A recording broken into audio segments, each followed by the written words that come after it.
Hello and welcome back. Thanks so much for joining us. Today I've got Andrea Collins. Andrea and I are both pelvic floor women's health physiotherapists. We've got a passion about women's health, and today we're going to discuss the various things we could use during menstruation. So menstruation we spoke about the last time. We now have a better understanding about our bodies, and we are going to find out some more. Andrea's quite knowledgeable about these things. Andrea, welcome. Thanks, Denise. Thanks for having me.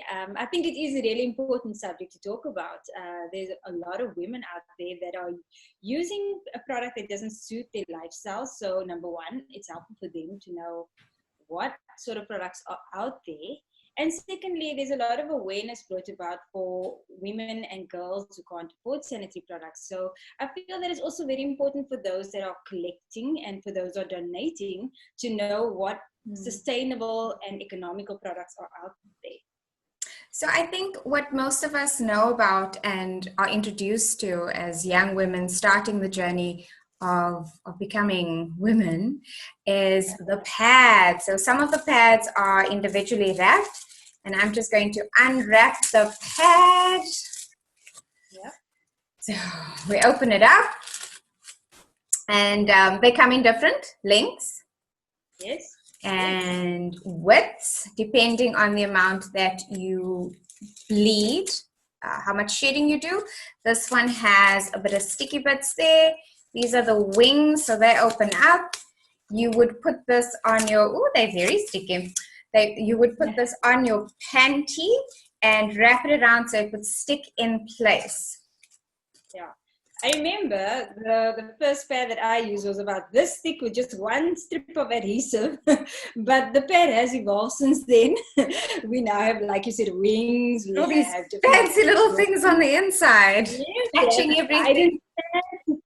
Yes, we have different absorbencies for the light flow, medium flow, and heavy flow. So yeah, the pad has come a very, very long way. It is a nice starter for most women, but especially the active type women, they do find it a bit limiting, especially for when you're having to use a tight leotard for sport, so say swimming or ballet or gymnastics. But yeah, it is a very nice. It has improved since when we first started using it. You mentioned you mentioned what was the word you said? Environmental awareness and longevity.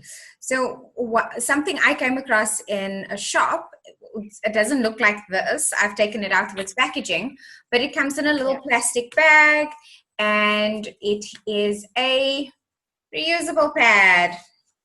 Yes. So the reusable pad is a nice solution to the environmentally friendly version of the pad. It is made of material that needs to be washed and hung up on the line when you're done using it. But it is also a good way to save money because you're not having to buy pads every month, and you're not having to make sure that you have enough stock. So if you have a few of them, you can just kind of interchange between them, and it's quite useful. They also come in different absorbencies, but if you feel that you might still be a little bit afraid, then you could just put another one underneath it. They do have the thicker ones for heavy flow and the thinner ones for light flow. And also they come in wings, so you can also just wrap them around your undies like that. So the difference between the sticky version and the reusable is that the reusable has these little clips. So this would clip on the back of your panties to stay in place.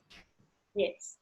And again, I don't think it's very friendly for, say, swimming or gymnastics, but it is very helpful if you are, going about your business, walking. Going to school, going to work, day-to-day activities when we aren't dressing up and looking fashionable. Yeah, and a lot of women feel comfortable if they have a nice supportive panty with us, or sometimes wearing two panties, maybe one just to keep the pad in place and the other one just to kind of give you some added support. So, everybody has their own way of doing things. Do you know any other varieties of pads? Yes, so now there is another type which combines the two, a supportive panty with the reusable pad. So they call them period panties. So these are quite nice because, again, you're feeling comfortable because you have a supportive panty and you have that extra support there for when you are having your menstrual flow. So it's pretty nice. It's also economical and sustainable because you're not throwing away a lot of single-use pads. You actually using them. You wash them out as you would wash your underwear, and again, you hang them on the line, and no one's the wiser. So it's pretty nice, quite nice. Fantastic. Oh, yes. And they come in very cute colors. Yes, they do. You can have your underwear or your pad matching everything else, and no one needs to know about it. Matching your mood, yes. We've also been seeing these thinner versions. Yes. So these are called. These are actually called panty liners. You have that version, and I've got. It comes in this small little packaging, and it's so tiny. These are for one of the other things. In your menstrual cycle, you have the heavier days when you're bleeding, and then you have the lighter days where it's just mild little spots. So you have two options. You could either use these thin, very thin pads just to catch those last bits of spotting. It's quite nice because it saves your underwear and it's not this massive sort of blockage in the way. But it can also be useful if you are using tampons, which is the next thing we're going to speak about. Okay, so that brings me to the tampon. This is a little bit more intimidating because a lot of women aren't used to having to insert anything into their vaginas. So it is quite overwhelming. Mm-hmm. But once you know more or less how it works and get the knack of it, it is quite easy. So when I say inserting into vagina, if Lonice, you can show me the pelvis there. We have, as women, we have 3 orifices. And if you can just open it up for me. Open this up. Yes. So the first one is basically for your bladder. Okay, so if you can just point over there, that's the first orifice that leads into your bladder. So that's for your urine. The second one is your uterus, and that's where the bleeding would come from. And then the last one is your rectum, and that's where you would poo from. So, and ultimately, it's poo, pee, and pleasure. Okay. There we go. So what you do is you would always wash your hands when you're working with any sanitary product. And then when you open up the tampon, always just not touch the tip area. Mm. Then you make sure that you have a secure sort of string. And then you would start by inserting it. Okay, so for instance, if this is now the second one, if you could just show us again, that's the second passageway or the second sphincter, you would then put it at the entrance. Now this is the important bit. You've got to relax because nothing can go in if you are squeezing for dear life. So relax those buttocks, relax those pelvic floors, and then you can take a deep breath in, and as you breathe out, you would then just insert the tampon into your passageway. Now this is just the entrance over there. It's going to need a little bit more pressure, and you would just put your whole finger in there. Okay, so at this stage you'll have this little string hanging out, and you can just always just hide that in somewhere, and there you go, it's in place. And then when you're ready, you can just find the string again, and then slowly just wiggle it out, and then get rid of it. Okay, so having the tampon at the mouth of the uterus, the mouth of the womb, it's actually able to capture the blood as it exits the womb.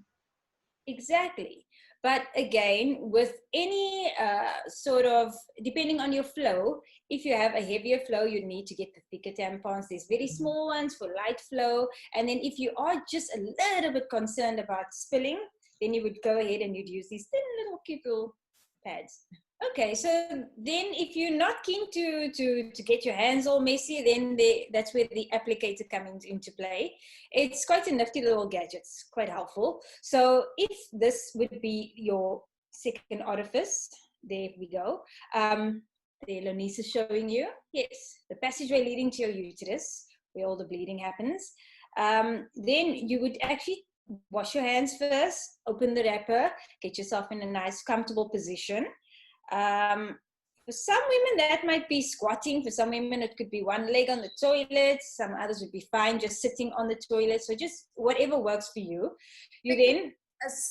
Apologies for interrupting, Yeah. but the different position changes the position of your pelvis as well. So if I'm just standing upright, that's how it'd be. So you'd have to angle it almost backwards. The same with the tampon itself, but I think if you're leading with your finger, you can feel when you're hitting something. If you're tilting, forwards, it's more upwards. If you've got the leg up and so just be aware that when you change your position, the angle at which you're putting this in. Yes. Okay, so let's just assume this is the angle like that. There we go. So what you would do then is you've got to actually relax your pelvic floor, unclench your buttocks, and you just gently slide. There we go. Take a deep breath in and just relax as you breathe out. And you would slide the tampon until you reach this first level of the cardboard, because there is a bit of a line. There's two pieces of cardboard, so you get to the midway. Right. So once you're in the midway, I'm going to just change my grasp, but you would then push the cardboard in a little bit more. And then what happens, this magically pushes up. So then I'm going to just, for the sake of this, pull the cardboard out. You pull it from underneath, and then you are left with the string again. And then you can just kind of put the string wherever you feel, in between one of the folds, or just hide it in your undies somewhere. And when you're ready, you can just kind of pull on it and then remove it, and then get rid of it in the toilet, or you can put them in one of those special bins. So if you are not using the applicator to insert the tampon, you would have to use your finger, and your finger would be able to drive the tampon all the way to its appropriate position. So you'd feel how far you're going, which is about half a finger length into your vagina. And in doing that, you'd obviously get your hands a bit messy. The applicator is the length that you would require to push it in, and it pushes it all the way so that it gets to the entrance of your womb. Yeah, exactly how it works. The downsides to tampons, I mean, it's a very, very, very good and useful product. A lot of functional women are able to swim and do gymnastics and carry on with their lives, but there are some downsides to it. The one downside is that it is a single-use product. So again, once you're done, you do have to toss it out. You do need to also make sure that you have enough stock. So buying every month and making sure that you have enough for that day when it arrives is very important. And then also it does have a bit of a side effect. It is designed to absorb all of the moisture and all of the period flow. So if you think of a tissue, and if you spill a bit of water and you kind of put it down on there, it kind of absorbs the fluid. So it plumps everything up. So this would then technically absorb your period flow, as well as the other natural moisture that happens and occurs inside the vagina. So a lot of women at the end of their period would complain of feeling dryness or itchiness, and then they think it's to do with the actual period flow, but it's not. Sometimes it's just to do with the actual tampon drying out the vagina. Which is why you should only be using it when you are menstruating, and use the appropriate size tampon for the amount of menstruation. So as Andrea said, and as we discussed in our previous video, your flow changes on every day, and you might have to use different size tampons each day as well. Andrea, what about how long a woman can keep it in her body? Can I keep it in all day? So put it in the morning and take it out when I get home in the evening? No, not at all. You definitely need to make sure that you count out the hours. If you're putting it in at 7 o'clock, make sure that you take it out exactly 5 to 8 hours later. The reason for this is, again, there's a lot of substances inside of tampons. I mean, they use bleach to get it this white. There are other, who knows what else is in the tampon. So you do need to be careful, and it does have side effects. So you do need to kind of take them out. I know they warn us against toxic shock syndrome, so you need to be careful. You should not be keeping it in there for longer than needed. And then I've got one last question about tampons, is that although you have different pipes to urinate for the tampon and to have a poo, if I go and empty my bladder, can I keep my tampon in? Because, it is inserted up here, but how Yeah. hygienic is it to keep the same tampon in if I'm emptying my bladder? Well, again, it depends on the situation. If you know it's been that 5 to 8 hours, then you definitely need to take it out. Then it is time. But if you've just put it in and I realize, oh, I just got a quick wee, there's no need to take it out. You literally just do your thing and then you come back.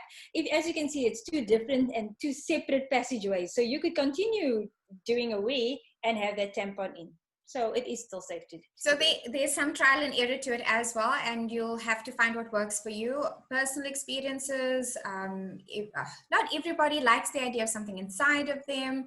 Perhaps you feel more comfortable being able to continue your sporting activity with the tampon inside. I know when I switched from normal tampons to applicators, I found tampons were nice when I was just home or not as busy, and applicators were nice if I was going to change my tampon while being out. Some bathrooms don't always have soap and water. Yes. You might have your own sanitizing liquid, as we all do now, but you never know what environment you might be in. So you might find yourself having different sizes, different applicator, non-applicator. So again, it's just finding what works for your body. Exactly. And now they have some cute little containers to put the tampons in. So they have small little cute ones for the normal tampon sizes, and then they even have the bigger ones for the applicated version. So you do have cute little holders, so you're not out of So no one's going to know what's that thing inside your handbag if your handbag empties out in public. Exactly. It's your little secret. Okay. Other products out there that you know about that we could teach? Okay. So then there is this little thing called a menstrual cup. Now, looking at it at first glance, it is a little bit overwhelming. Again, like the tampon, you wonder this goes where. But it is silicone, medical grade silicone. So it is quite pliable and it bends easily. And every sort of menstrual cup is different. So what would happen is, again, before you use it, you'd boil it. And then you'd obviously wash your hands. So with this one, you'd have to fold it in this way. And then again, you get to the second orifice where Elenice is showing you now. And once you put it in there, you kind of wiggle it all the way up into there. And then give it a bit of a shake. And as you can see, it's opened up now. So at this point, it's not painful. It literally is quite soft. So it's nice and comfortable. And then just to make sure that this suction forms around this area to your passageway, you can give it a bit of a wiggle. And sometimes women actually prefer taking their finger and just kind of going around the rim to make sure that there's no sort of nicks in the actual cup. And then once you have that suction, this part should actually be on the inside.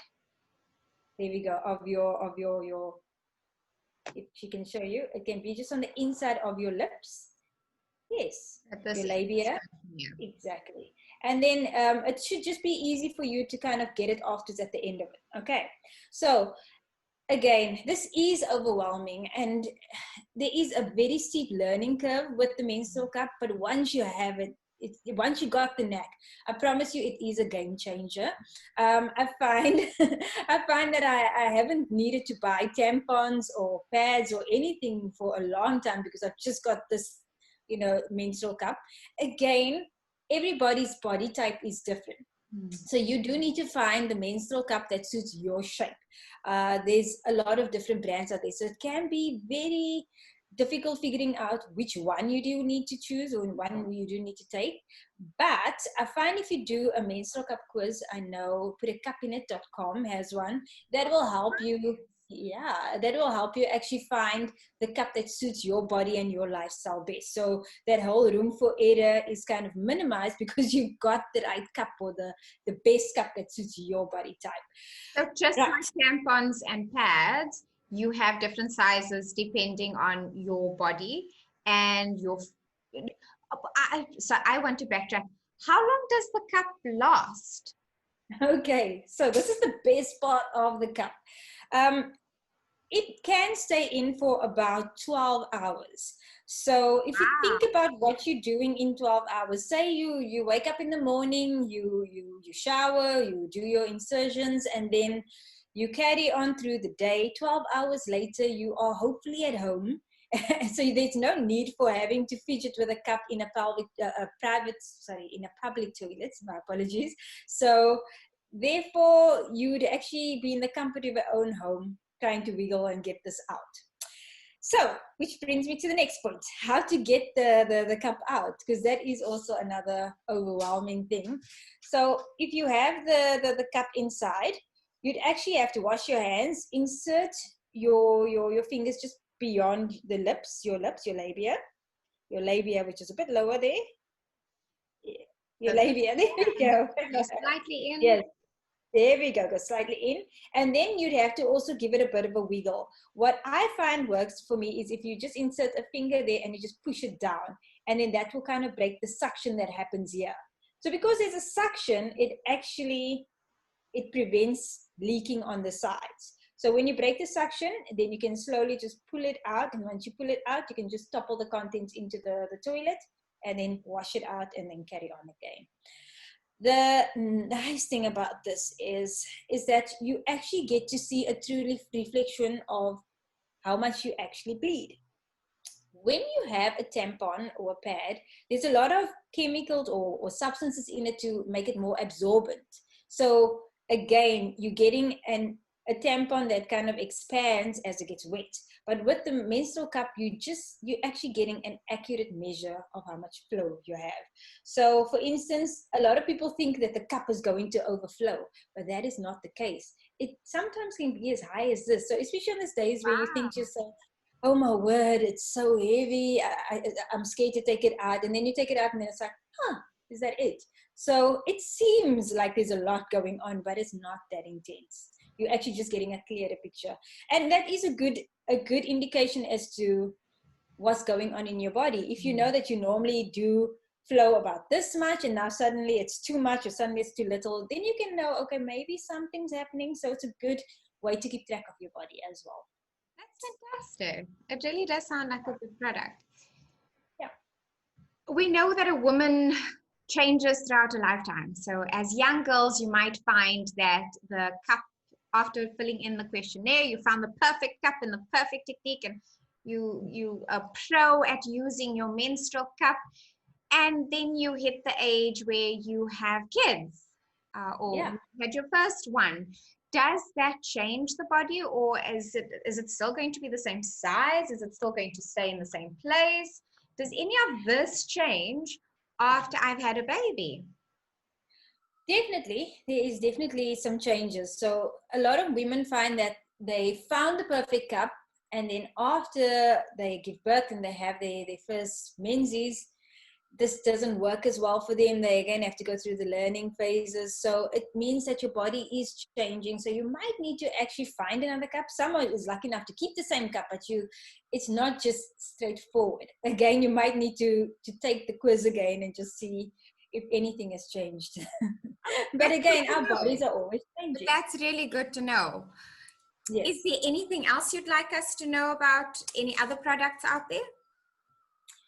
So far, those are all. There are some other products in development, but I mean, there are a lot of research still to be done.